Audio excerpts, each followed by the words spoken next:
Okay, good evening, everyone. My name is Tricia King Mims. I'm the Executive Director of National Park Partners of Chickamauga, Chattanooga, and Moccasin Bend. Thank you so much. Hello.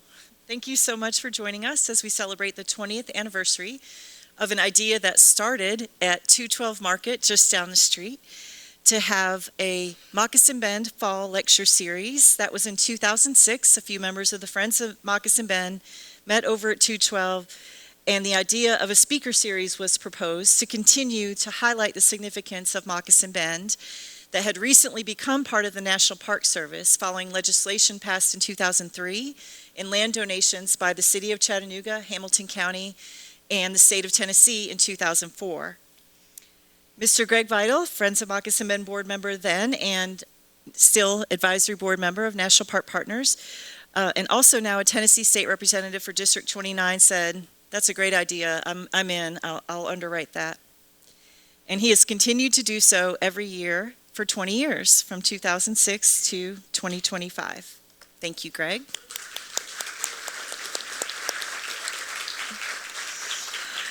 Through his generous sponsorship, each event is free and open to the public. And on behalf of National Park Partners Board and staff, thank you for donations that we received to continue our mission to tell the stories of our national parks, stories of the importance of conservation and of historic preservation, stories of our region's indigenous culture and history, and stories of the people, places, and events around the pivotal Civil War campaign for Chattanooga.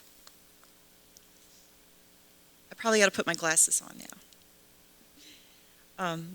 I'd like to take a moment to remember Ms. Rita Vital, Greg's mother, who attended every one of the 53 lectures between 2006 and 2023, before she passed away last year at the age of 93. Not only did Rita love this lecture series so much that it now bears her name, but she never missed the annual Blessing of the Buffalo each October. By the way, mark your calendars for Saturday, October 18th, for this year's event on Greg's beautiful Vital Buffalo Farm in Georgetown.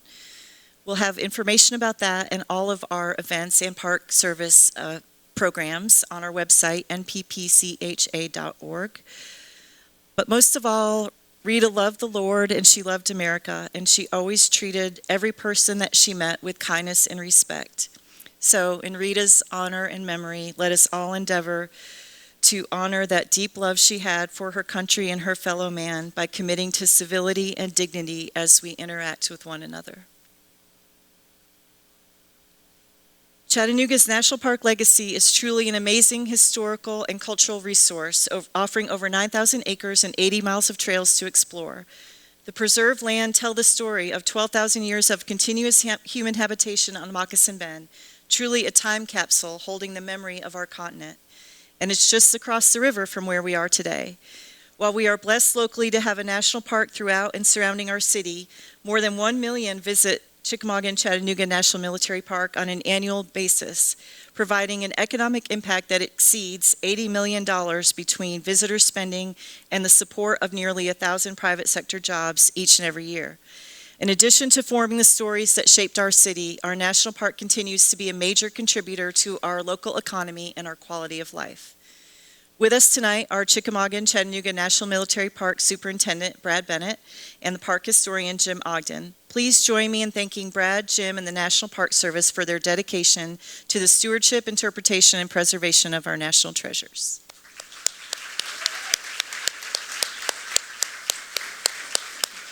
Yeah, there he is. Now I'd like to introduce Greg Vital, founder and sponsor of the Moccasin Bend Lecture Series. Among his many other awards and recognitions, Greg was the recipient in 2008 of the highest honor of the former Friends of Chickamauga and Chattanooga National Military Park, the Drew Haskins Jr. Award of Merit. He was also named Conservation Legislator of the Year in Tennessee in 2024, the same year that the Greg A. Vital Center for Natural Resources and Conservation opened at Cleveland State Community College. I'm grateful for our long-term friendship and all the conservation work that we've done together over the years. Please join me in welcoming Greg Vital.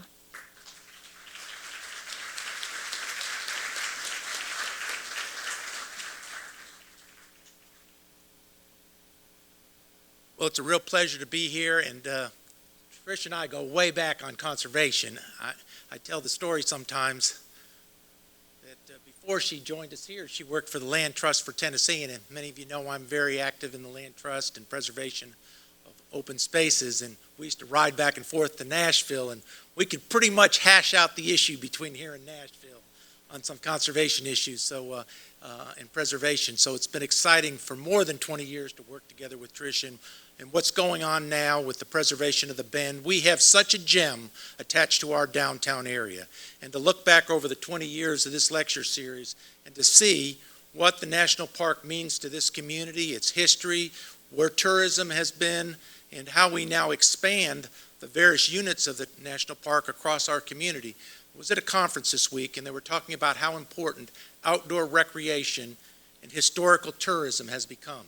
If you think about it, this was one of our nation's first military parks. For more than 100 years, we've been telling the story of the Battle of Chickamauga and Chattanooga. We then had a national park created, or National Military Park. Then it became part of the National Park Service in the 30s. But think about how that couples with the wonderful outdoor recreation story we have in Chattanooga and the preservation.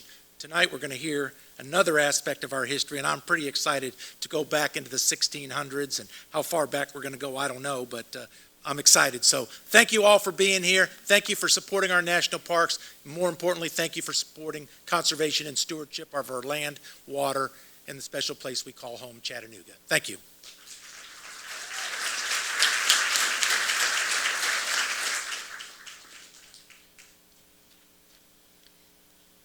Thank you so much, Greg. Tonight's speaker is local to Chattanooga, Miss Ava Lowery. Ava Lowery. Yes, got it. She earned her Bachelor's of Science in Anthropology from the University of Tennessee at Chattanooga, and we thank the Department of Sociology, Anthropology, and Geography for promoting tonight's event. Beginning in the summer of 2023, Ms. Lowery interned under two dedicated professors for UTC's Native American Graves Protection and Repatriation Act, also known as NAGPRA, compliance efforts until graduation, and received a Jeffrey L. Brown Memorial Scholarship Award for her participation. In January 2024, she used and expanded the same skills in a voluntary repatriation project for the Chattanooga Audubon Society's donated archaeological collection. From the latter collection, items of cultural significance were successfully repatriated to the Eastern Band of Cherokee Indians in May of 2025.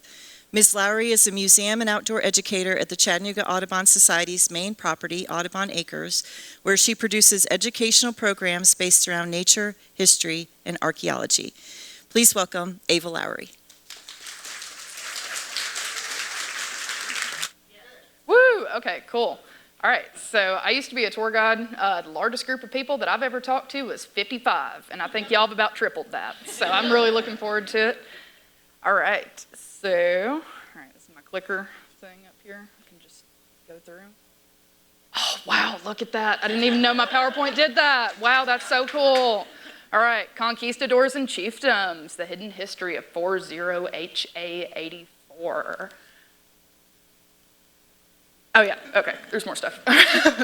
Okay, so we're going to be talking about the main archaeological site at our property, Audubon Acres. So that's a property that's managed by Chattanooga Audubon Society. It's mostly a nature conservancy, but we have this nice, lovely meadow up here on the left. So that's Little Owl Village, and that's what 40HA84 is. So that really fancy technical name, that is called a state trinomial number.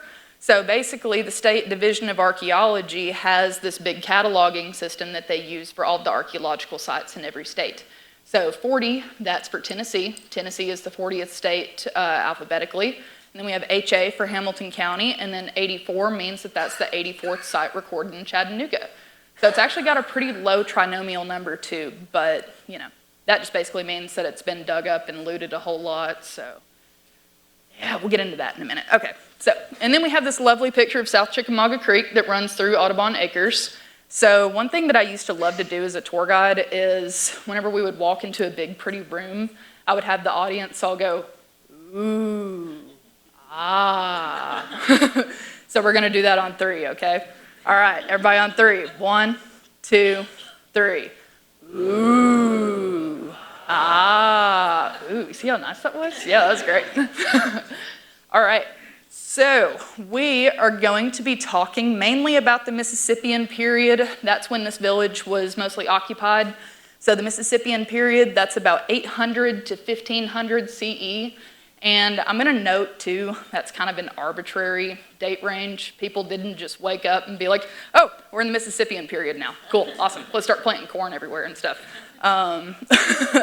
But yeah, so it's an archaeological period, and those dates basically just correlate to where we see different changes in culture throughout the ground by the stuff that people leave in the ground, and radiocarbon dating and blah, blah, blah, all that cool stuff. So let's see. So at this point in time, people were relying pretty heavily on agriculture, accompanied by hunting and gathering, and many people were living in villages with increasing levels of social complexity. So before the Mississippian period, people were mostly mobile. So people lived in these hunting camps, and they had a logistical camp, and they would have a bunch of different places that they would go to gather their food, and they were moving around just to follow herds of animals and plants that are in season, things like that. So now people are more organized into villages, and these villages were usually organized into groups called chiefdoms, and they had strong alliances with neighboring groups. So people traded and communicated through large networks over large distances using rivers, tributaries, and foot trails to travel, which we're going to be talking a lot about, so keep that in mind. So people had farms, big family networks, and most importantly, they had a love for the land that quite literally created them. So there was conflict, there was disaster, and there's an enduring survival of these people, and really there's one hell of a story that was left behind through what we see in the ground. So this is a map of a bunch of southeastern chiefdoms. So we're mainly going to be talking about the Coosa chiefdom. So that's this main one right up through here. So going all through central Alabama, up into northwest Georgia, and up into East Tennessee. So Little Owl Village, it was occupied until the 16th century, which, by the way, the 16th century does not mean the 1600s. We're talking about the 1500s, so we're getting close. But yeah, so the group of people that is believed to have lived at Little Owl Village is called the Napuchi. So you can see them kind of right, I'm going to try and hit them with a laser pointer, like right up here. So these tribes all have a bunch of different spellings and things like that too. Again, those spellings are kind of arbitrary, but bear with me here. All right, and so the Napuchi, they were affiliated with the Coosa chiefdom. So Coosa, they're identified in various different ways. Firstly, by themselves. That's what they called themselves. So, you know, it's a word from the Muskogean language family, and that's a variant, and the language that they would have spoken is a variant that we probably don't have an existing form of today, although the Muskogee language does still survive. But these villages, they would have kind of different language variations between them. Not huge, but again, we may not truly know what the meaning of what they called themselves would have referred to. But a commonly accepted origin of the word Coosa is the Choctaw word Cusha, which refers to river cane or cane breaks. Coosa was also a series of Choctaw towns in Mississippi, but the Coosa polity that we're discussing was also known by the Cherokee as Ani Coosa, and that quite literally means the people of Coosa based off of their mother town, which is now located underneath Carter's Lake in Georgia today. So you can see where their central town was here in Georgia. So again, bear with me, we've got a principal site called Coosa, and then we have the broader political alliance called Coosa. All right. I've got a whole lot of stuff written down because I get distracted easily, and we've got a whole lot to talk about. All right, so DeSoto's expedition that came through the southeast in 1539 through 1542 also identified them in their records as Coosa, although it was C-O-C with a weird little symbol underneath A, so you have some different spellings. And the word that we use today, C-O-O-S-A, that was a word invented by American frontiersmen based on the Cherokee word. So now we have this nice little graphic that kind of shows what we're talking about here. So within the circle, we have that broader Coosa polity, and then within that, we have the principal chiefdom / mother town known as Coosa, and then underneath that, we have simple chiefdoms like the Napuchis, and then we have villages underneath that. see. All right, so I'm gonna grab some water real quick. So are y'all bored to death yet? All right, cool. Throwing a lot at y'all super quick. Actually, one of my professors, he's here. He read one of my papers. I'm known for being very wordy. And he told me, I don't think you know the meaning of the word concise. And I think that every time I'm writing. So all right.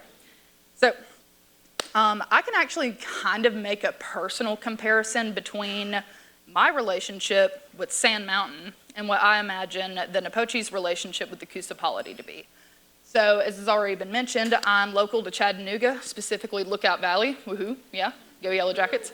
But yeah, so a lot of my family further back is from Sand Mountain.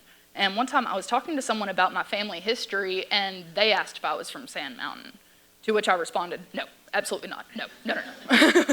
I said, I'm from Lookout Valley. And he was like, well, Lookout Valley is geographically a pretty big area, don't you think?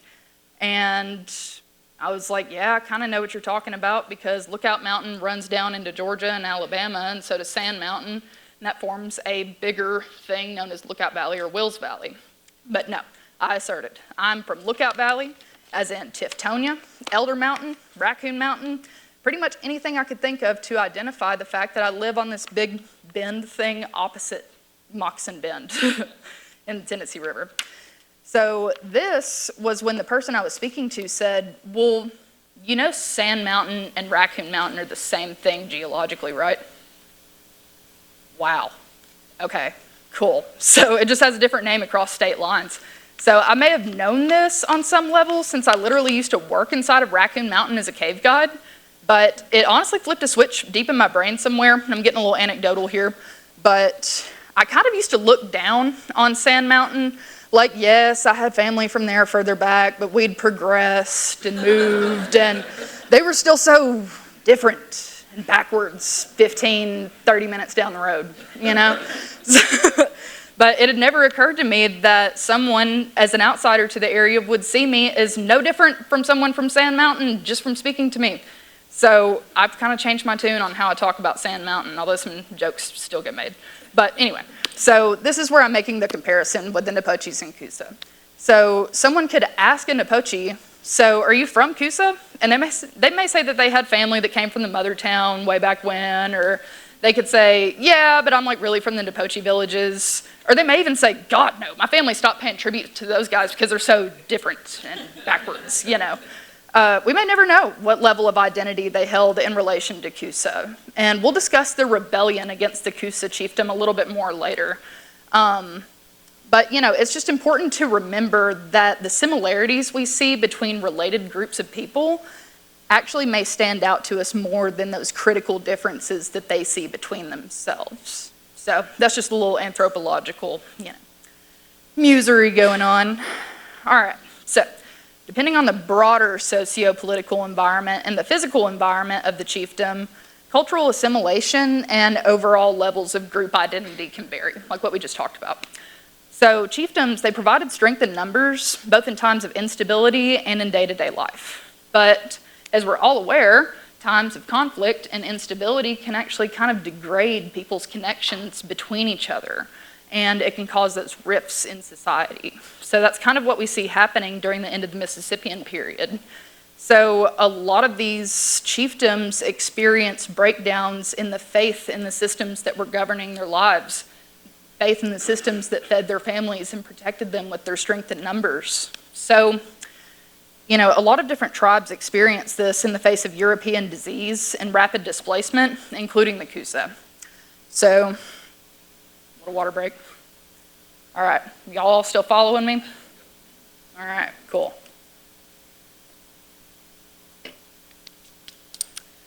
So the Napoches, they were first identified in the historic record by Tristán de Luna's expedition, and more specifically, the detachment sent to Coosa led by Mateo del Sauz, but we'll get there in time.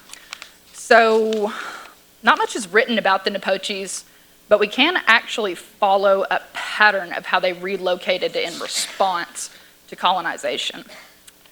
All right, I feel like I'm missing a slide here. No, I'm not. I just wrote this paper weird. Cool. All right. Let's see.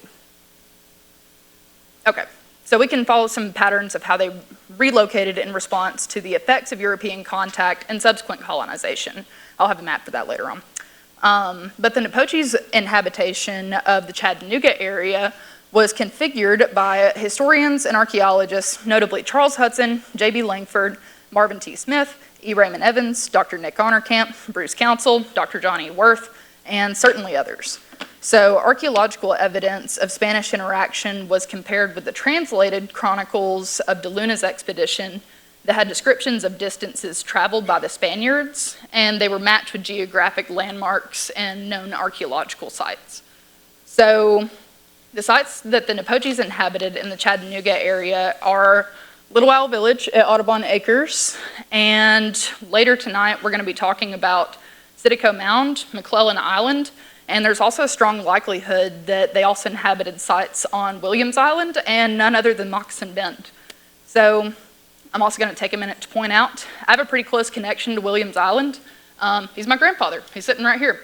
So he's a cattle farmer over there. He's the one that keeps it from, getting all grown up and jungly like McClellan Island is. Chattanooga Audubon manages McClellan Island too, so I can make a rip like that, but whatever. All right, but yeah. Let's see. Yeah, so these sites, they were mostly abandoned by the end of the 17th century as the chaos caused by European disease and sociopolitical instability put tribes like the Nipotchi all over the southeast on the move.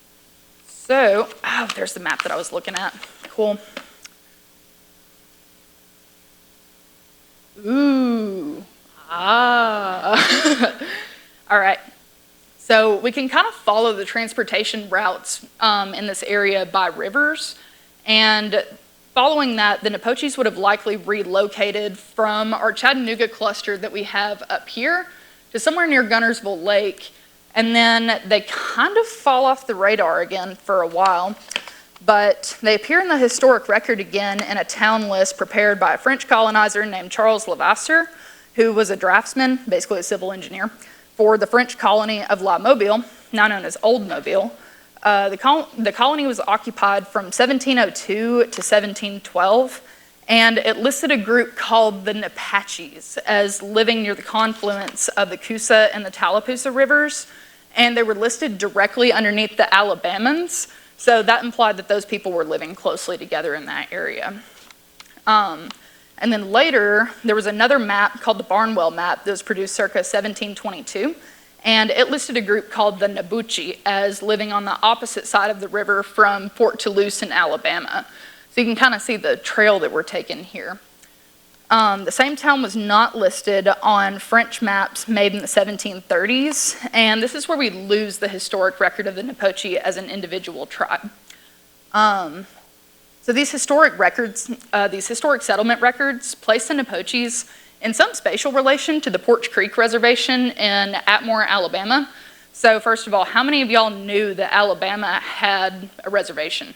That Alabama had federally recognized tribes? Yeah.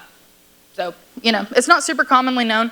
But yeah, there may be some lineal descendancy if there are any living descendants of the Nipotchis. That's probably where they're going to be.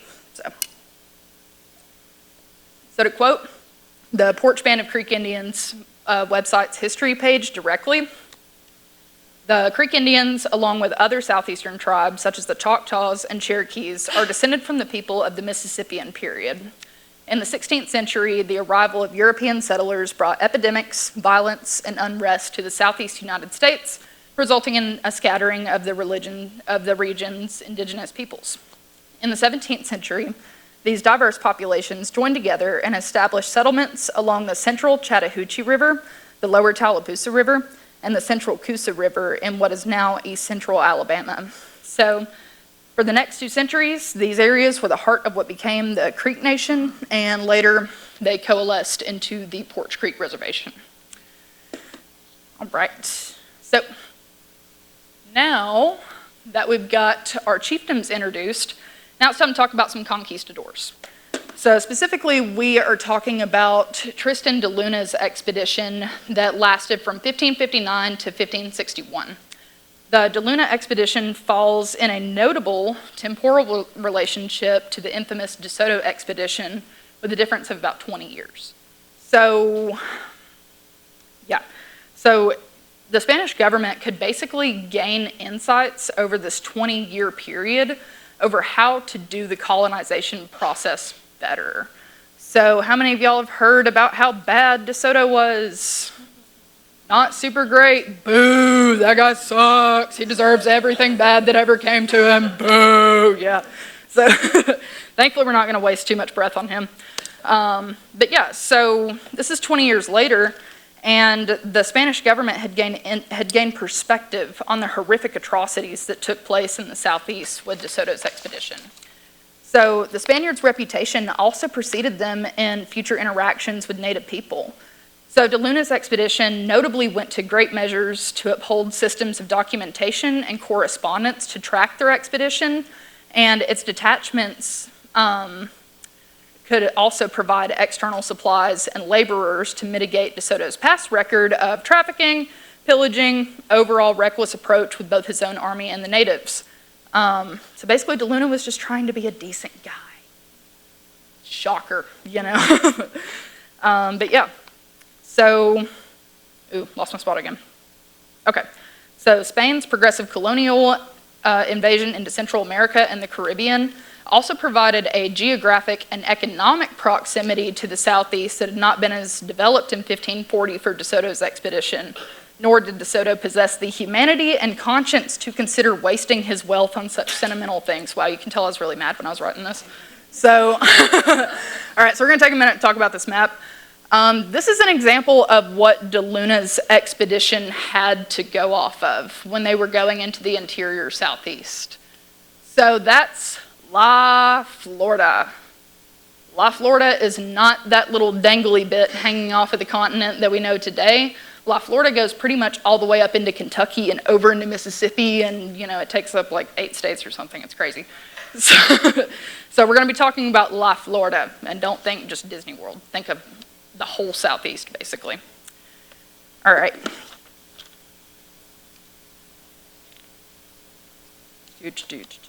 See, I told you we had a lot to go through. All right. So at the same time that these improvements in the colonial process were happening, it's more important to note that this was still a very recent, ongoing, and recurrent apocalyptic event for the indigenous people of this land. So there had actually been a pretty sizable gap in attempts to colonize La Florida from 1542 to 1558, partially due to fear sparked by the accounts of the survivors of De Soto's expedition. Not by De Soto himself, because he died over here. Just saying. So according to the Luna Papers by Herbert Ingram Priestley, De Soto's chronicler, Castaneda, had characterized the interior southeast as a land full of bogs and poisonous fruits, barren, and the very worst country that is warmed by the sun. Yeah, that's what we're working with. So greed and competition, those are powerful motivators though, and the encroachment of other European powers such as France and Great Britain put pressure on Spain to expand the already spread thin colonial empire from South and Central America and the Caribbean into the interior southeast. So, yay, another map. Let's go. All right, so you can see that Tristán de Luna was definitely not the first. De Soto is not the first. There have been several other expeditions. So De Luna's expedition ranges, based on what records you're reading, as being the 3rd to the 6th formal attempt to the Spanish colony in the southeast. And it was also the largest and most funded expedition up until that point. And there had been around 11 expeditions in total, with hundreds of shipwrecks along the Gulf Coast as well. So Tristán de Luna's mission given to him by the Spanish crown was to establish a series of colonies at Ochus, which is in Pensacola Bay, which is right here. And then they were supposed to go up to Coosa, that's the mother town that we were talking about right here. And further over at Santa Elena, which is at Paris Island now. So here you can just kind of see how they followed De Soto's geographic knowledge. Now you can see De Soto's route in red. You know, you can see his crazy ass running around everywhere. He didn't know what he was doing at all. But Can you tell I hate DeSoto yet? They should honestly rename the waterfall De Luna Falls. Sounds pretty good, actually. All right, okay, they're gonna pull me off of here. So, but you can see how they followed a lot of similar routes and passages and things like that. All right, so here's our mission. So, first and foremost, the Spaniards had to stake a claim in La Florida before other European powers, the French and Great Britain, had the chance to claim territory in the southeast. Cool, already talked about that. Next, secure an overland route to the Atlantic coast from the Gulf. And this was to create a foothold of protection against British privateers and pirates for Spanish ships traveling back to Europe, and a haven for shipwrecked Spaniards in the Gulf. So when I first started researching for this project, did not expect to be talking about pirates. Yeah, we're gonna be talking about Aztecs later too. Those guys are pretty cool. All right, and then next, investigate DeSoto's claims of gold, precious gemstones, and empire, of course. We've got to get our shiny stuff and conquer people. And the next was to establish a series of missions to Christianize the indigenous population. And I'm going to kind of throw a pause point on that fifth point right there, because it wasn't really super feasible, but religion also was a morale and humanity-saving comfort for the Spaniards. But they actually kind of knew that the people of the Southeast weren't going to be as receptive to Christianization, at least in the way that they were doing it. But again, we'll get into that.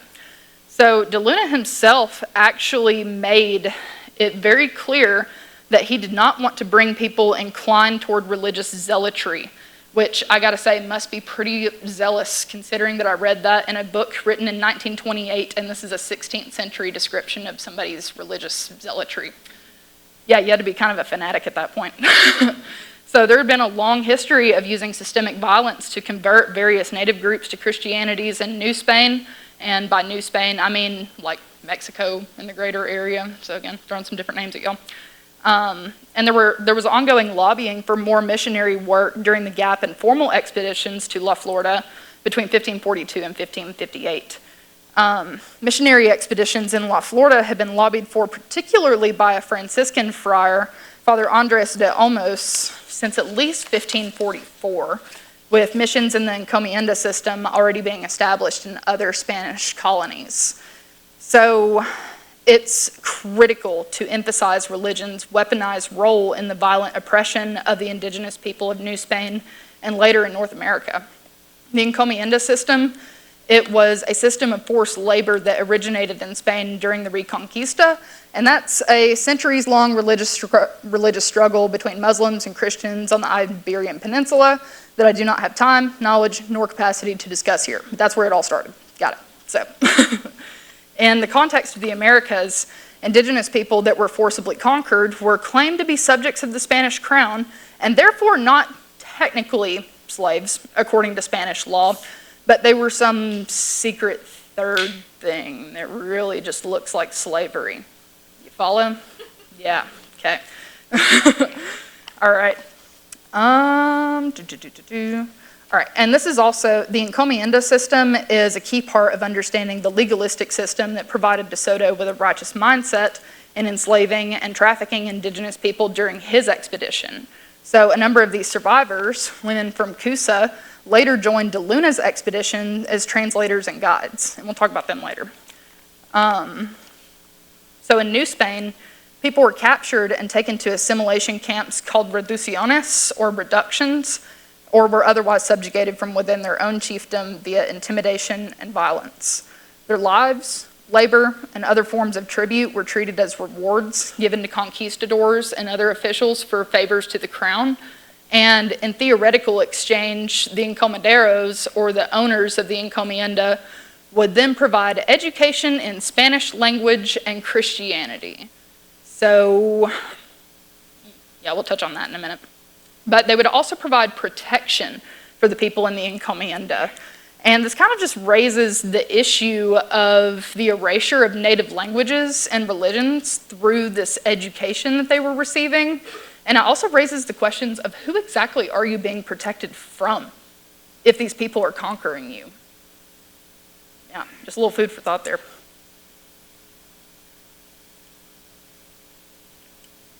Wow, that was a really heavy moment. You guys okay? All right, cool. Having the presence of encomiendas also made suppression of rebellion easier, and it dispossessed land from the indigenous population rapidly over time, as these encomienda grants could be passed down through families as inheritance. So from Spain's perspective, spiritual conquest was seen as more humane than militaristic conquest. So here's the thing about colonization. The oppressors don't actually get to decide what's humane for the oppressed. And yet, when they do, they will choose the option that preserves life under their power the most. So that's usually what we mean by that humanity argument. All right. Again, losing my spot. Cool. All right. So there was still the ultimate goal of imperial expansion, but putting up a religious front also helped Spain save face in front of its own population and their other widespread colonial enemies. So throughout this, Native people remained distrustful, resistant, and righteously violent in the face of subsequent attempts to colonize La Florida, even under the purest of intention, with one instance being detailed in the Luna Papers. So in 1549, there was a guy named Fray Luis Cancer, and he was described as a zealot Dominican who had collaborated with Bartolomé de las Casas in Guatemala, which Bartolomé de las Casas, he was an encomienda owner, and then he saw how horribly people were being treated, so he changed his tune, freed all of his totally not slaves, and worked basically to improve the way that Native people were being treated in New Spain. So this guy worked with him. So Fray Luis Cancer wanted to undertake the non-military idea of a purely clerical conquest into La Florida, and he sailed into Tampa Bay, actual Florida, and in that misfortunate effort, losing his life almost immediately where Spanish conquering lust was already well known. So he pretty much didn't make it off the boat before he got killed. So that's kind of why De Luna didn't want to bring these religious zealots along, is because basically these men would only go to get killed and rift the relationships that they were trying to build. And that would impact their survival later on. But again, we're getting there. All right. What else we got? Ooh, no, we're not there yet. Okay. All right, so in 1556, from Mexico City, Father Olmos, the La Florida-obsessed lobbying priest that I mentioned earlier, wrote to King Charles V and once again urged for colonies in Tamaulipas, along the Rio Grande, and at Ochuse in Pensacola Bay.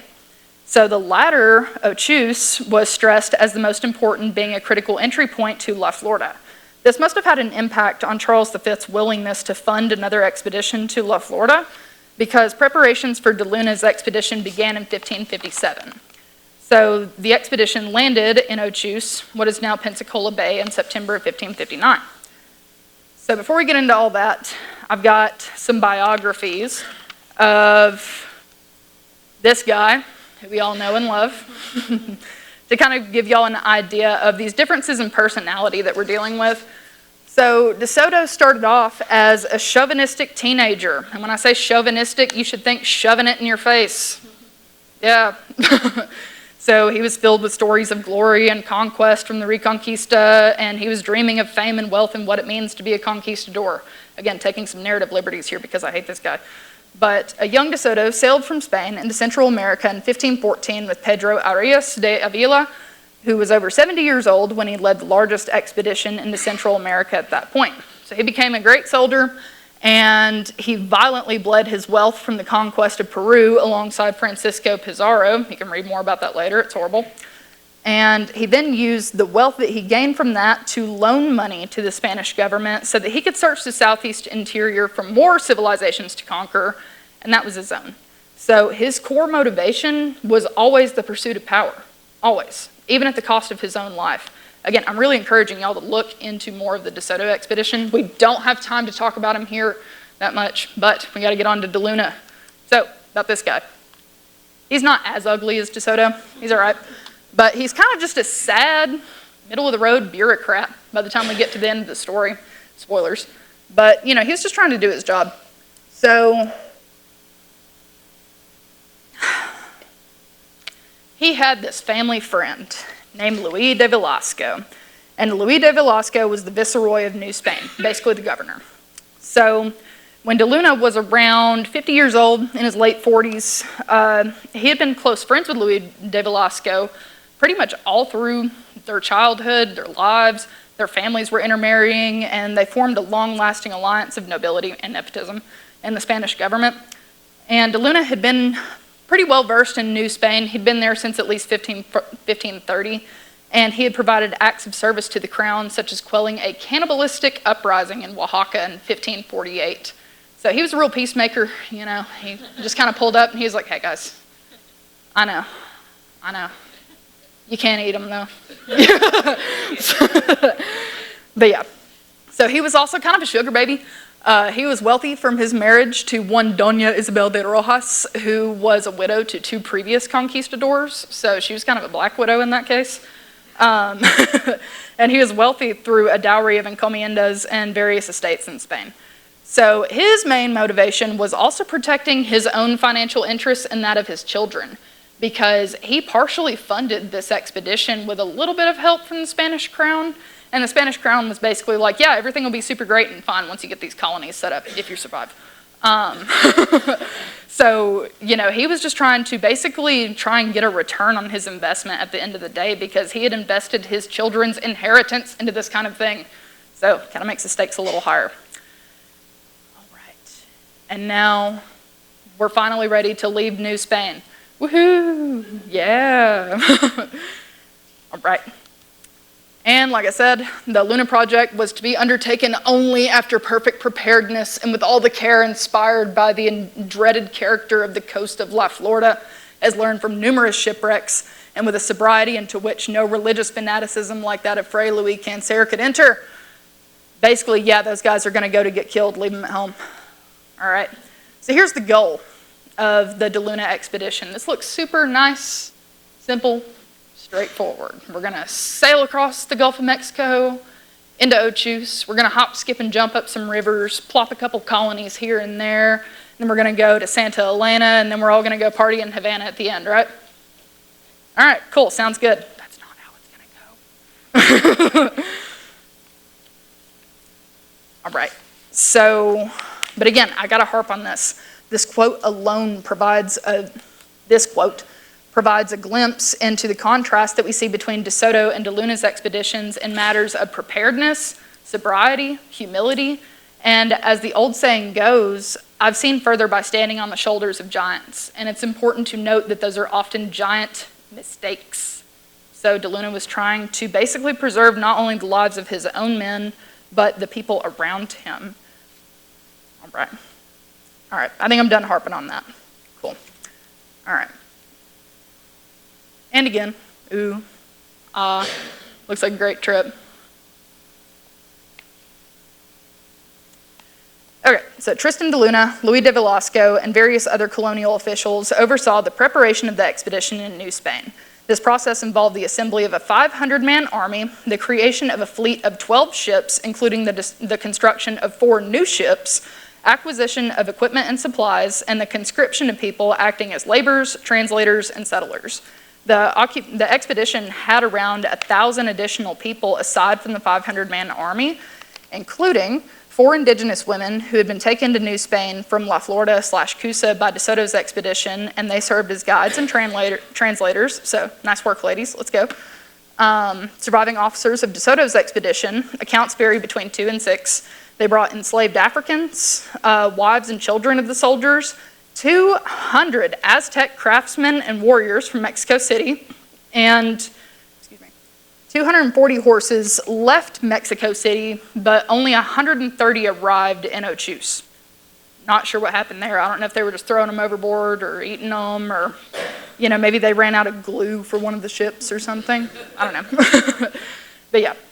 So beginning in June of 1559, the expedition left Veracruz and arrived in Pensacola, Ochus, in August of 1559, choosing Emmanuel Point as a high-level place to begin building the settlement of Santa Maria de Ochus. The settlement was designed to have 140 house lots with a central plaza and public structures. The ships were beginning to be offloaded with people and supplies over the next 5 weeks until the fateful day of September 19th, 1559. when a hurricane destroyed 7 out of 12 ships. Completely destroyed them and took out nearly all of the expedition's food reserves and an unrecorded amount of lives on board. So this initiates the lowest point of the expedition, and it starts what we will refer to as the survival phase. Now, there's one story by this one guy, Davila Padilla. He was one of the chroniclers on this expedition, and he kind of had a funny sense of humor about a lot of things. Nice dramatic pause. He mentioned that one of the ships had been lifted up out of the water and placed on shore, and it was undamaged, completely so, that only demons could have put it there, and they saw them flying around in the air during the hurricane. Yeah, and honestly, I would take that as a sign to pack it up and go home, dude. Give it up, but whatever. All right, so getting into the survival phase. I don't know why I said that like it's a fun thing. We don't have a fun story ahead of us, guys. It's going to get a little bit more fun. So the survival phase would last 19 months from the September 1559 hurricane until April of 1561. So the expedition had to salvage what and who they had left after the hurricane.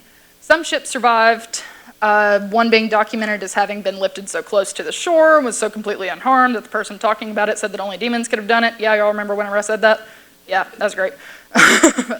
And they also made sure to salvage trade items such as ribbons and beads for interactions with the natives. So keep in mind those beads, okay? They'll come into the story later. All right, so this would literally save their lives later, as they would come to trade their clothes and food, or they would come to trade their clothes and whatever else they had for food. Again, instead of the whole pillaging and murdering thing, which is super great, they were just giving people nice, beaded bracelets and stuff. So we're learning. All right. And one of the benefits of Spain having a stronger colonial foothold at this point is that there were external resupply missions that were sent to the expedition after the hurricane. So they sent out word, said basically, yo, 7 of our ships got wiped out. We are out of food. Please send help, please. So about 3 months later, a relief mission comes through. Must have been a long 3 months, I'll say that. But yeah, a relief expedition came through and, again, arguably helped to preserve their humanity because everybody's nicer when you're not hungry. And it's important to remember in this part of the story that there really were no winners or takers other than the Spanish crown at this point. So everyone in the area was trying to survive, and everyone felt the pressures of colonization. So, no, not missing that. Okay, cool. But yeah, so they basically just had to rely on people to survive. And the Spaniards, they were at risk of being treated as traitors by people who weren't even there on the expedition, and they could be killed or ostracized for abandoning this mission. So they kind of had the colonial gun to their head, so to speak, and the native people around them were also experiencing the effects of colonization earlier on, again with all those diseases that DeSoto traipsed through here so nicely. But they pushed on with the expedition, and they were humbled by their interactions with the people of Coosa.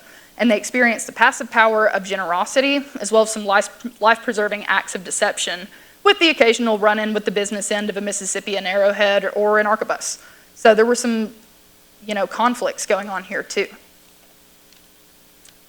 So another factor that the expedition did not account for when they arrived was the abandonment of many villages along the Gulf Coast, both through disease and as a means of defense by the native population.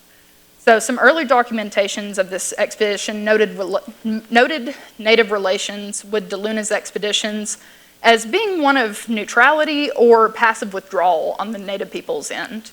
But John Wirth's more recent review of more newly surfaced military service records from survivors of this expedition revealed that they were in fact met with armed resistance upon arrival, and other instances of conflict that De Luna omitted from his initial glowing reports to Luis de Velasco. So he had actually asserted that there was no resistance, none at all whatsoever. There's like a couple natives running around, they're cool. They totally didn't try to shoot that one guy as soon as he got off the boat.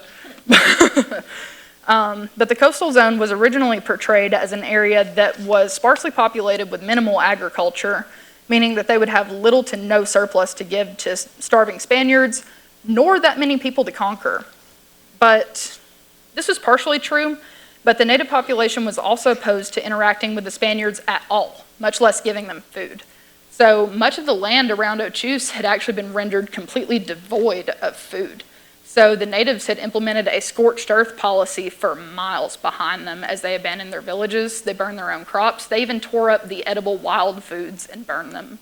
So they're going through a very literal food desert at this point. All right. Cool, now we're actually going somewhere.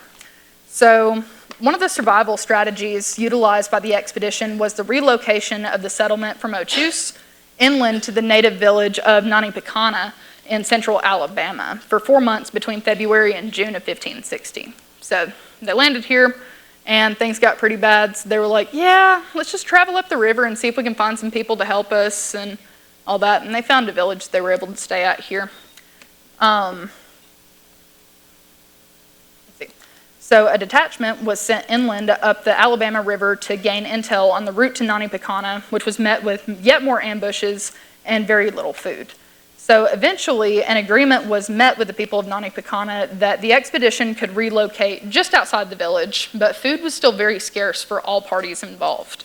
The village had around 80 houses, and there were now some 1,500 people living in the village, with the Spaniards camped within a watchful sight, but at a respectful distance. So in the Luna papers, it's noted that many people died from eating poisonous roots and herbs while they were in La Florida, especially, those wives and children that we were talking about. They were trying to find something to feed their kids, and they didn't know what they could and couldn't eat. So a lot of people just died from that. And we don't really have numbers on the exact death toll of this expedition as well. But people were suffering from disease due to lack of sanitation, including De Luna himself.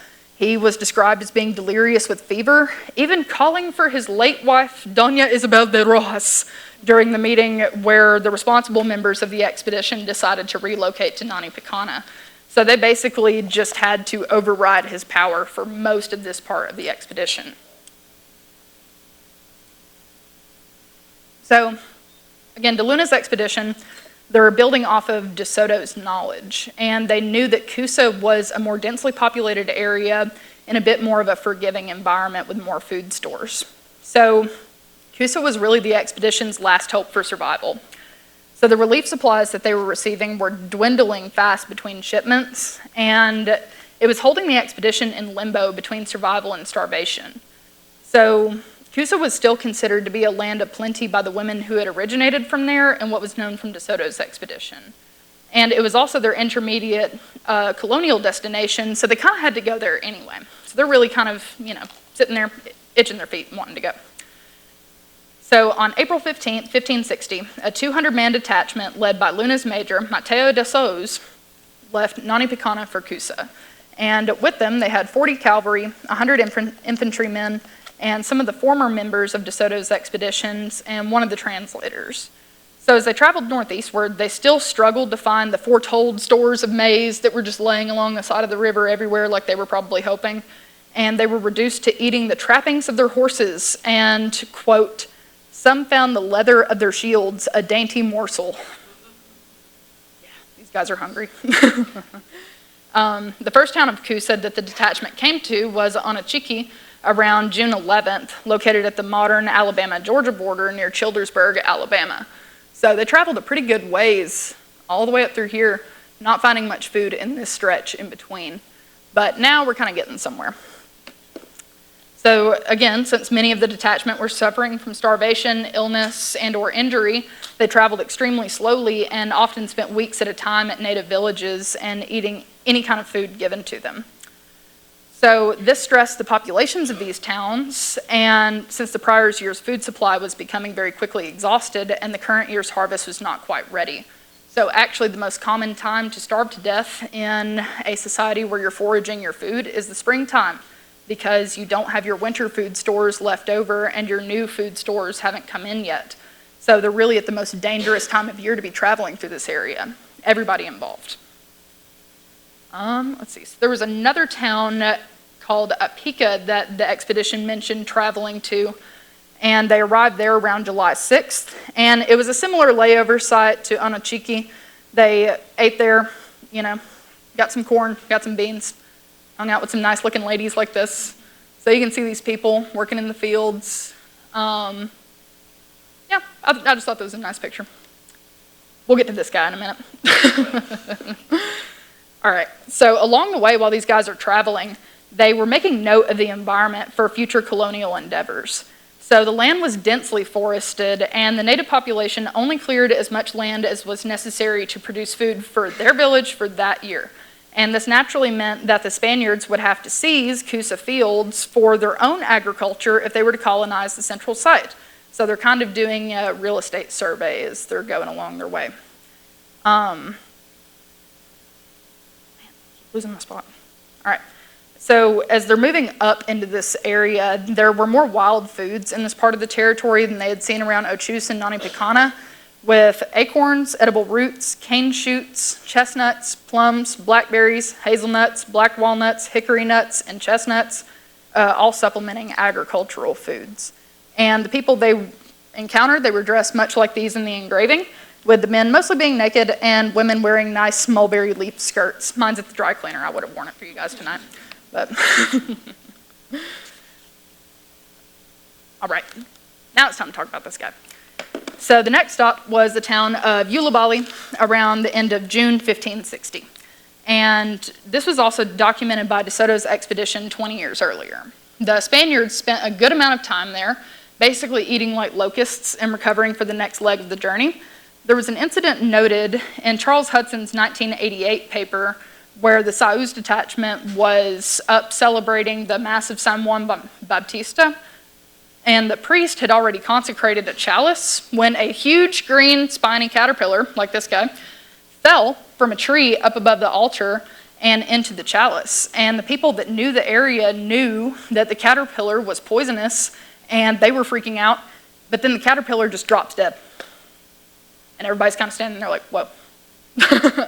So they had brought a priest along with them, and he used it as an analogy for God's punishment and mercy, saying that even in their starvation and pathetic state, that they were still alive, and that bug was dead, and that's good enough.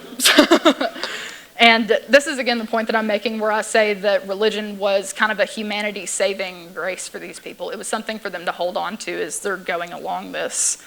And there was another incident noted in Hudson's paper, and it's something that I would like to refer to as a Ulubali adios. So the Spaniards had eaten almost the entire supply of what had been the first green corn of the year in Ulubali.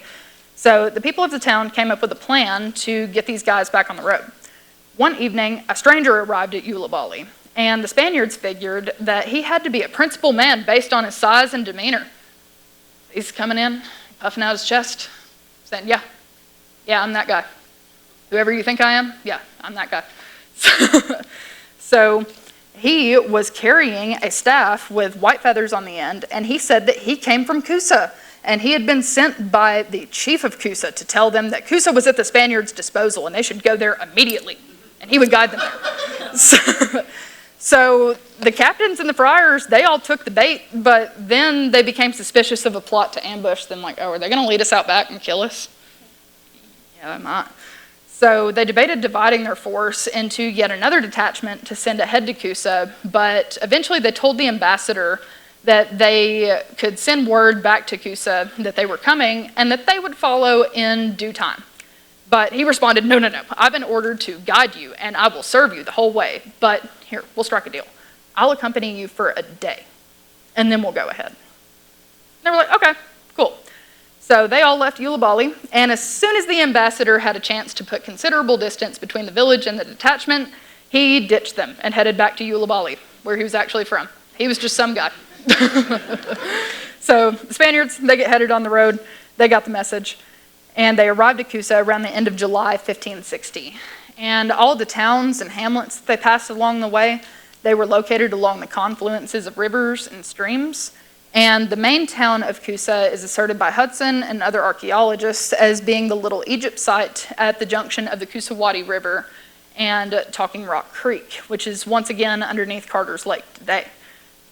Each town that they passed had a large central plaza that featured a tall pole in the center, and the pole was used for a bunch of different purposes that a town would need to gather for. But hold that in your mind. We'll get there later too. All right, and there were also separate houses for summer and winter, with winter houses being large wattle and daub structures. We'll talk about that more later too. And they were partially covered with earth to insulate them from the elements. So they're seeing these structures and they're making notes of that. And Sauza's detachment is still making efforts to be on their best behavior with everybody, and were noted as trading trifles with the natives from the first town of Coosa for helping them carry their supplies into the central town. And as they traveled and camped, they maintained the habit that they'd formed in Nani Picana of camping outside but still within sight of the villages. And both parties had people on guard throughout the night to keep uncontrolled persons from either side from disrupting this delicate balance that they had managed to keep. So De Soto's expedition had visited Coosa on June 5th, 1540, and left at the end of August of that year, meaning that the people of Coosa had over a month's worth of previous dealings with Spaniards. And, this is only 20 years before. This is like the difference between today and Hurricane Katrina. How many of y'all remember Hurricane Katrina? Not me, I was 3 years old, sorry. But yeah, same thing. So you have people who remember these shiny guys in chainmail that come walking through and they want to take all your stuff. But if you play nice with them, they might not kill you all. Cool, so we're going to keep doing that.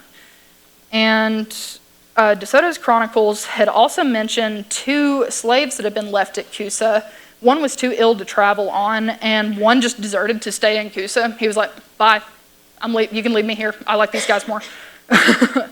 And the friar that they brought along with them asked the people of Coosa what had happened to these slaves. And the people told him that they had lived in Coosa for over 10 years, had been treated well, and they had died of natural causes. So while there was still some familiarity and no outright hostility yet, there was still an abundance of caution being exercised on all sides. And in Coosa, Sauza's detachment was not given access to the food supply, but they were given rations of 1 ear of corn per man and horse. Hudson notes that no rations were given to servants unless a man had 2 servants, then an extra may be given.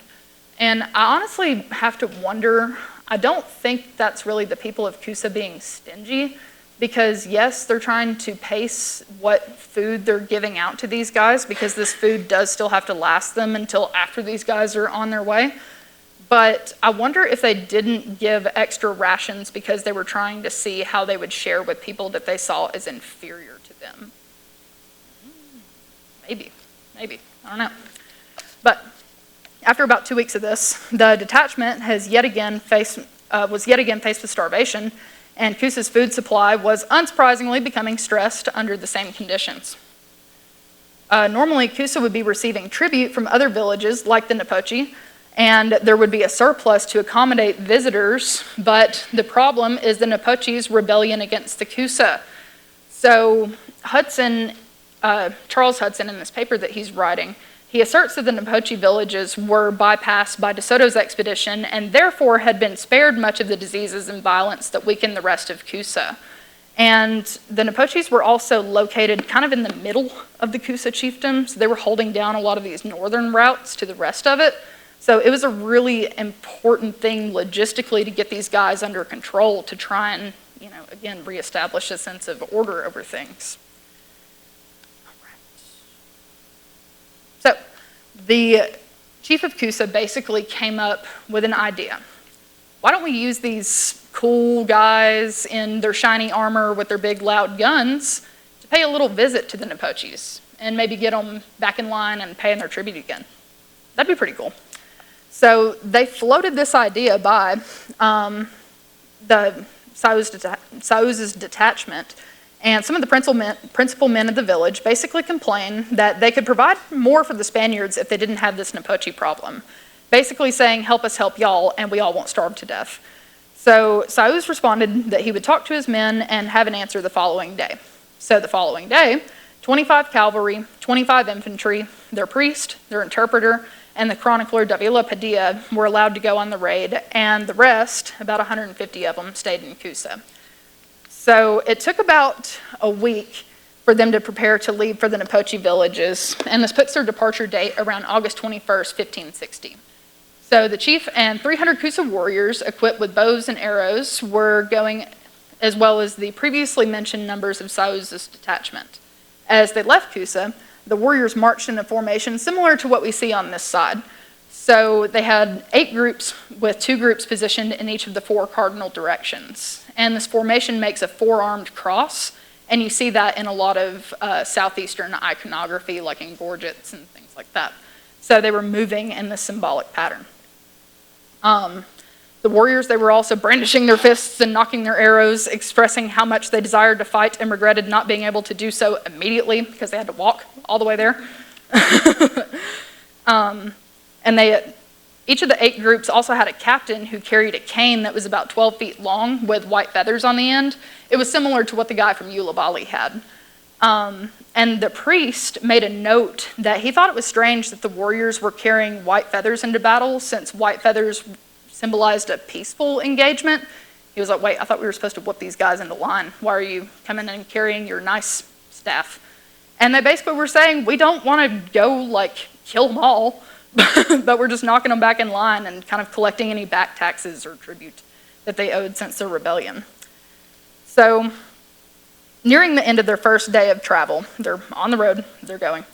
8 Cousas ran through where the Spanish were resting without saying a word. They ran through their own camp as well and took the chief of Coosa down from the horse that the Spaniards had provided for him. The leader of the 8 men put the chief on top of his shoulders, and the others held him by his legs and arms while they ran back the same way they had come. And the runners, they were howling and barking like dogs, using all of their breath. The Spaniards, they're exhausted just kind of watching this in amusement. They don't really know what's going on. But they were making notes of these preparation rituals that they were about to witness from the Cousas. So the runners carried their chief for over a mile to a clearing that had a platform mound that was about 15 feet high. And the runners circled the mound and deposited the chief at the steps that were cut into the side of the mound.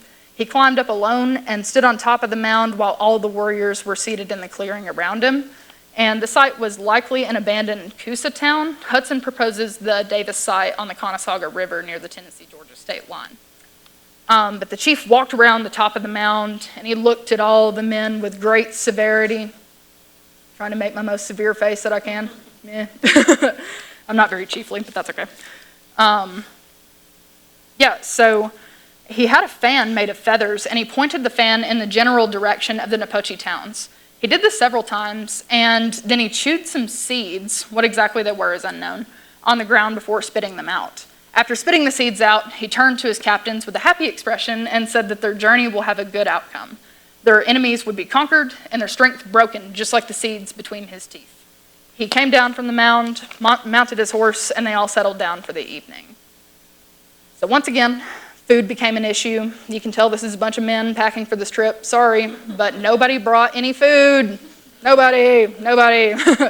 So there was an argument where basically the natives had assumed that the Spaniards were so used to their luxury that they would carry the food, and the Spaniards argued that the raid was for you guys at the end of the day, so they could all get some food. So why would y'all not bring any?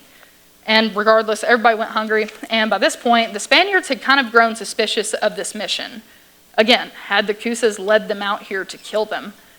And not trusting their allies, the Spaniards kept guards on watch throughout the night. The Spaniards were startled by a ruckus coming from the Coosa camp later on that evening. They had built large fires, and they were singing and dancing, but the interpreter told them they had nothing to worry about, so the Spaniards went to watch. And the warriors danced for a while, and eventually the chief seated himself in another elevated place and addressed his captains so that his words were heard by everyone. He told his captains to be brave, to restore the glory of their ancestors, to avenge the injuries that they had suffered by the Nipoccis. This was not just on their behalf as individuals, but as their whole tribe. And he also made a note that the presence of the Spaniards was going to help them, and without them, they may have had to see some loss of life, but no loss of their honor regardless. And the captains, they listened humbly and attentively, and then one by one, they came up to him and delivered a confirmation of the chief's words, swearing to uphold their mission. And after their oaths, the party was over, and everyone retired for the night to rest, so they could enter Nipocci territory the next day. So again, hungry with no breakfast, they all rose early and left for the first Napoche village, but they did not make it on that day. After traveling all day, they were still about 7 miles away from the first village, and they stopped to make camp. So because they didn't make it on that first day, then everybody had to redo their oaths and all this stuff. So we're partying again for another night. All right, cool. Maybe we'll get them in the morning. So the plan was to surprise the Napoches in the early morning darkness, and they had to rest instead of pushing on. The Cousas also asked the Spaniards to not do their trumpet call to pray that evening, since the Napoches tended to have scouts in the territory around their villages. We'll get to that in a second. If one of those scouts heard the trumpets, their covers would be blown. So the priest, he agrees, and he basically goes around to all of the soldiers to tell them really quietly, hey, it's time to pray. We don't want to let everybody know that we're here. Got it. So that night, the Cousas sent out their own spies to the next village, which is Audubon Acres, by the way. Around midnight, they came back saying that all was well. The village was silent, with no sign of alert, and they had even brought back ears of corn, beans, and squash from the gardens right next to their house for them to eat that night and to prove they're all asleep. They don't know the first thing. Yeah, we can get them in the morning. It's great. So everybody's happy. And, given the delay in their travel, like I said, the warriors had to renew their oaths and all that stuff, and they had become absolutely ferocious in their desire. They're like, come on, we've been walking for like 3 days. Let's just go ahead and get the show on the road, and I'm kind of feeling the same way too. So the next morning, they marched into the Napoche village, Little Owl Village at Audubon Acres. Woohoo, yeah, we totally charge those guys an admission fee too. All right. So they traveled out in small parties, spreading over the forest and covering any trails leading out of the village. As they approached with anticipation, they became nervous. The village seemed really quiet. Too quiet. Uh-oh. So the Napoches had in fact been alerted by one of their scouts in the woods, and the entire village had fled. They'd even left food cooking over their fires. And the Cousas were furious that the Napoches had slipped from their grasp. But what they saw next made them even angrier. In the central plaza of the village, there was a pole about 20 feet high. And on that pole, the Cousas found the scalps of many of their relatives hanging. Right there in the middle of the village. Yep. So they wept for their dead, and the Spaniards tried to console them. The Spaniards provided a hatchet so that they could chop the pole down and gather up the scalps. And by this point, the Cousas were glowing hot with rage. They went to each of the houses in the village, searching for anyone to exact revenge upon. They did find a man who was left behind, too sick to flee, and he wasn't even Napoche, but he was there, so they tortured him to death anyway. And the priest, he's sitting there trying to baptize the guy in his last moments, and the guy's probably just looking at him like, what are you doing? And the guy died. So, even the priest didn't get a win on that day. All right. And now we get this nice action shot. You guys think you know what's going to happen next? All right, let's figure it out. So because there were no Napoches to punish, the Cousas began setting the village on fire. Sauz intervened and told them to put out the fires so that they could gather the food first. They struggled to put them out, but still found more food than they had expected, as well as deer and bear pelts and pots of bear oil, prized items. The chief ordered the spoils to be taken back to Coosa, and then all the warriors celebrated the capture of the village with singing and dancing. Must have been an emotional roller coaster of a day. But the mission was not over yet. So a few of the warriors were left behind to hold the village while the rest searched for the Napoches. They were not in the woods, and the warriors deduced that they must have gone to the Great Water, which really confused the Spanish, because what exactly is this great water you speak of? At first they thought it was the ocean. So I can imagine they were like, oh, mi Dios, they made it all the way to the ocean that fast? Wow, you guys sure can run. And the Cousas are looking at them like, no, they went to the river. And then they were like, El Rio del Espiritu Santo, or the Mississippi River. We were wondering when we'd get there. I heard that DeSoto's body got dumped off in there, and I really wanted to visit. He's kind of a cool guy. And no, we're not going to the Mississippi River, guys. It's the Tennessee River, right here. So there was a place that the Cousas knew that the river became very wide and shallow, and it was likely where the people from the first village at Audubon Acres had followed South Chickamauga Creek to, and had crossed the river along with those from a second village, which was probably Sitico Mound. So as the Spaniards approached what we now refer to as Sitico Mound, they saw 2 Nipocci spies standing on a watchtower. 2 cavalrymen chased them, and the spies fled with one dropping his whole quiver of arrows. The warriors again found food in the second village, score, and took it for Coosa. So all of the Nipoccis, they're on the other side of this arm of the river, and they were most likely standing on McClellan Island, if we're talking about Sitico Mound here. So they were all yelling and ridiculing the Cousas. They're probably flipping a bird, like mooning them and stuff. Like, you can't get us. But the allied Spaniards and the warriors, they began crossing the river. And the water, it was coming up to the chests of some of the men on foot and the saddles of those on horseback. And they reached the middle of the river, and a Spaniard raised his gun and fired at the Nipoccis. And he killed one. Everybody's standing back like this. Wow, it just got real. Didn't know y'all had weapons like that. All right, cool. Let's regroup for a second. So again, since the Nipoccis never encountered De Soto's expedition, they were kind of unaware that they could do that. So they took their dead man on their shoulders and carried him off, fleeing. The Cousas fully pursued them as the Nipoccis fled across the other arm of the river, and the Cousas were about to cross this arm when the Nipoccis called out, they could fight no further. I'm so sick of running. So they agreed to make peace, resume tribute payments, and whatever they would need to do to avoid further wrath. And the Cousas were glad, and they invited the Nipoccis to join them in peace and present themselves to the chief. They were received with severity and a tongue lashing, saying that they deserved any death that he might choose to inflict for taking the lives of so many Cousas and for neglecting their tribute payments. And he gave credit to the Spaniards for his mercy towards their position, and the Nipoccis were grateful, basically saying, hey, these guys, they could really mess y'all up. You kind of want to stay in line. So they swore their acknowledgments of Coosa supremacy. Yeah, got it, cool. And the Spaniards and Cousas returned to Audubon Acres to rest for a few days before the return to Coosa. And the priest was noted as saying that he was sorry to leave Coosa, and he would have preferred to stay if the people were more receptive to Christianity. Yeah. All right. So now that we've got that crazy story out of the way, here's De Luna's expedition as executed. That's not the nice, pretty cruise arc that we saw earlier, quite the opposite. So basically the expedition wraps up De Luna's settlement at Nani Picana. They had backpedaled back to the coast, and everybody came back from Coosa, came that way. Everybody suffered over the winter. And then in April 1561, this other guy named Angel de Villafañe comes from Veracruz, picks up everybody, drops De Luna off in Havana, basically says, kick off, dude, you're done. And then they go and settle Santa Elena, where the expedition eventually failed. And yeah, then the French got Santa Elena. Win for everybody. All right, so now that we've got all that wrapped up, it's time to talk about some archaeological evidence. So these are some artifacts from the settlement at Ochuse. This is excavated by John Worth.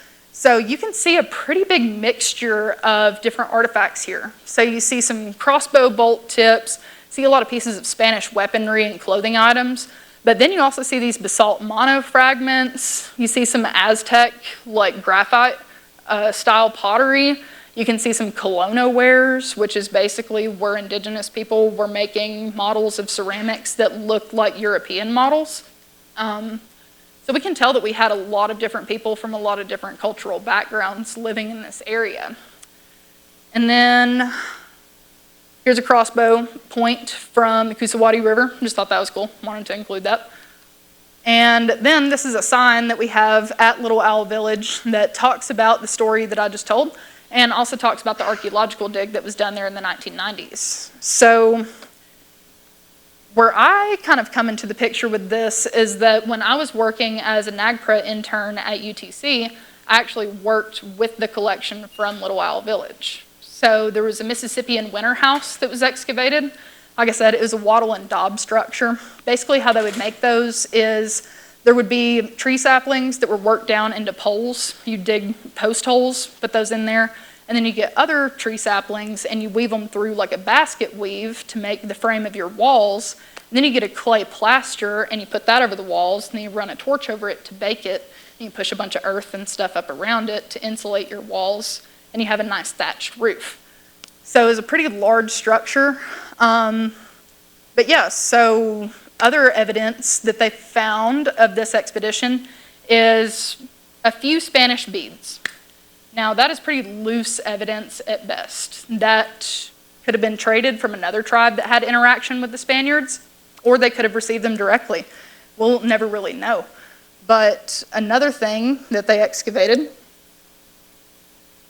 during this, there was a burial within the house, and it was a burial of a child.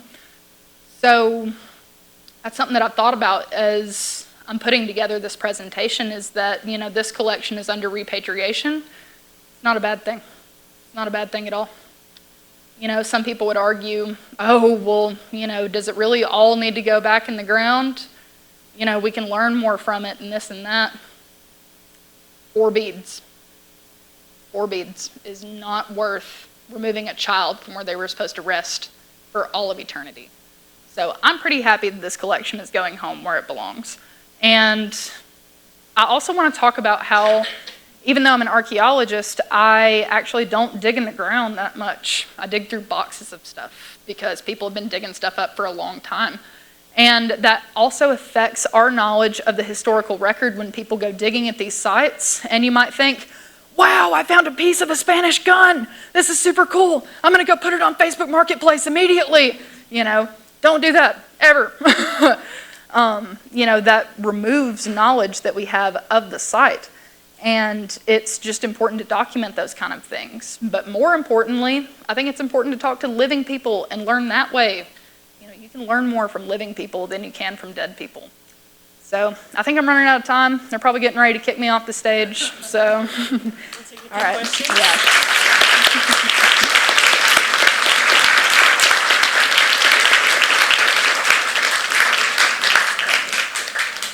Does anyone have questions? Sir.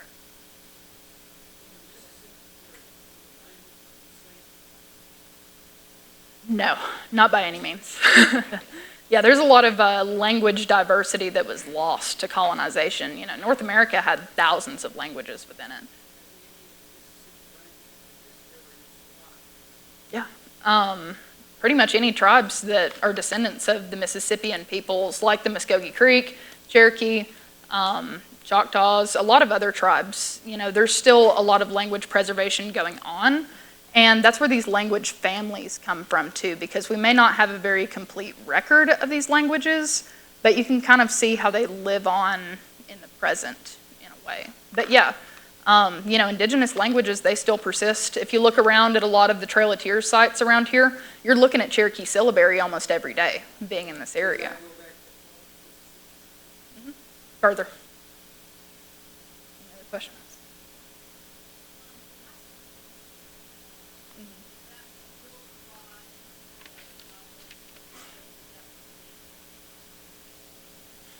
I don't really feel comfortable making a call on that because we don't really know.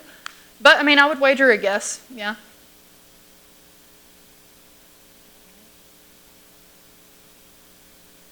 Ooh, what you got, Uncle Robbie?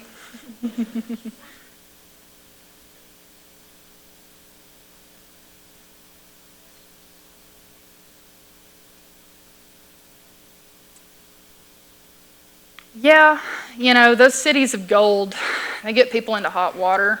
And honestly, I kind of think that maybe people picked up on the fact that they were looking for these cities of gold, so they would just tell them, yeah, keep going up the river a little ways that way. Yeah, there's a city of gold right up there, right around that next bend.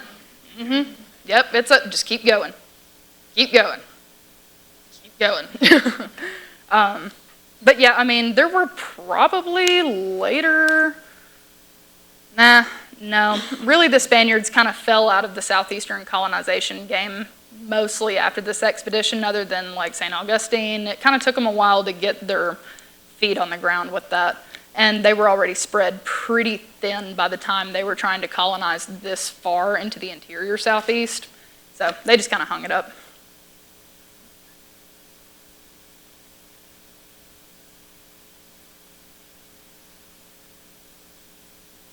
Yeah, maybe. And like I said, I mean, I think that ultimately the pursuit of power in whatever way that met him, I think that was his main motivation.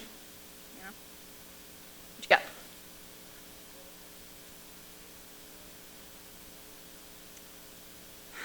were pirates, and, you know, I'm sure there were people who kind of probed along the coast or something like that.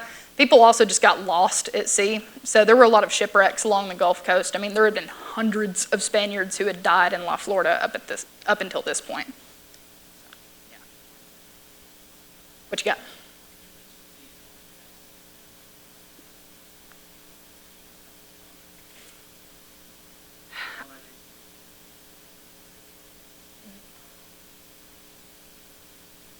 Yeah, so I think that was more of a common practice, probably because of the encomienda system. So they might have been enslaved and asked to go, but it said that they had also enlisted from Mexico City. So maybe they were just like, we'll go see what this is about. You know, but they actually ended up dipping out pretty early in the expedition. After that hurricane, they were like, yeah, first ship, back, take me. Yep, nope, I'm done, y'all have fun.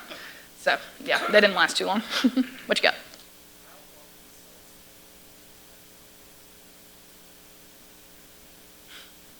A long time, and probably before archaeology was more scientific. That was kind of gaining more traction around like the 60s to like the 80s, but these sites had been known about for like at least 100 years and before that. And I mean, they were always important sites as heritage too to the people that lived here.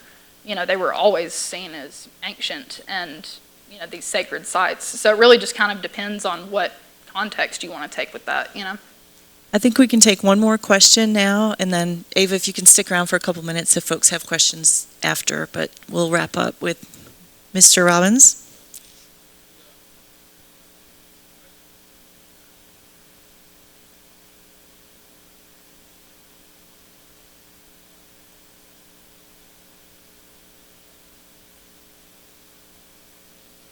That's the thing is, you know, people are going to use what they can to survive. And, you know, there's like the Native American church, that's its own religious sect, and people will take these beliefs that they're given and find the meaning that they need to survive. Enslaved Africans did the same thing with their knowledge of Christianity. So that could be a positive aspect of it, you know, but it was largely used as a mechanism of control over people, at least on a systemic level. People's individual relationships are going to vary just as much as they do today at that point, you know. Thank you so much, Ava. Yeah, thank you guys.